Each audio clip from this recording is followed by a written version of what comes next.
القوات الجنوبية، واجتاحت معظم مديريات معظم مديريات تعز، معظم مديريات البيضاء، وكانت على وشك أن وصلت إلى ذمار، وصلت إلى يريم، وصلت إلى ريمة، وصلت إلى مناطق كثيرة لفرض الوحدة بالقوة. أبي واحد من الضحايا الذي قتلوا. أبي قتل أمام عيني وأنا عمري 6 سنوات في سنة 1981.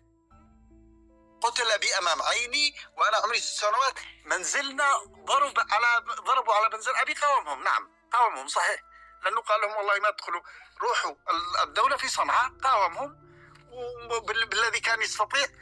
منزلنا وأنا طفل ضرب بأكثر من 17 قذيفة مدفع حتى خربوا البيت، وانحرقت السيارة عند مدخل البيت، ولم نستطع الخروج. أنا وأنا طفل أذكر أنهم أخرجوني من الدور الرابع بالبيت لا تحت بحبل، كانوا يربطوا الملايات حق البيت وربطوني فيه ونزلوني من خلف البيت، وأمي وخواتي وجدتي والنساء والكذا داخل البيت، والمدافع تنضرب إلى ظهر بيتنا. من أجل إيش؟ من أجل الوحدة. كانوا جايين على أساس أنه يوحدون الدولة بأكملها. الضحايا الذين سقطوا في المناطق الوسطى، الضحايا المنسيين لحرب 1979، أكثر من 20,000 إنسان.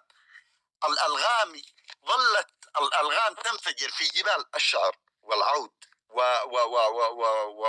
ومناطق السدة، ومناطق يعني خبان بأكملها، مناطق الحجرية، كثير من مناطق الحجرية، كثير من مناطق شرعب، كثير من مناطق يعني حمك، والمناطق الحدودية كلها قعطبة. هذه المناطق جلست الألغام تتقارح لمدة أكثر من 10 سنوات.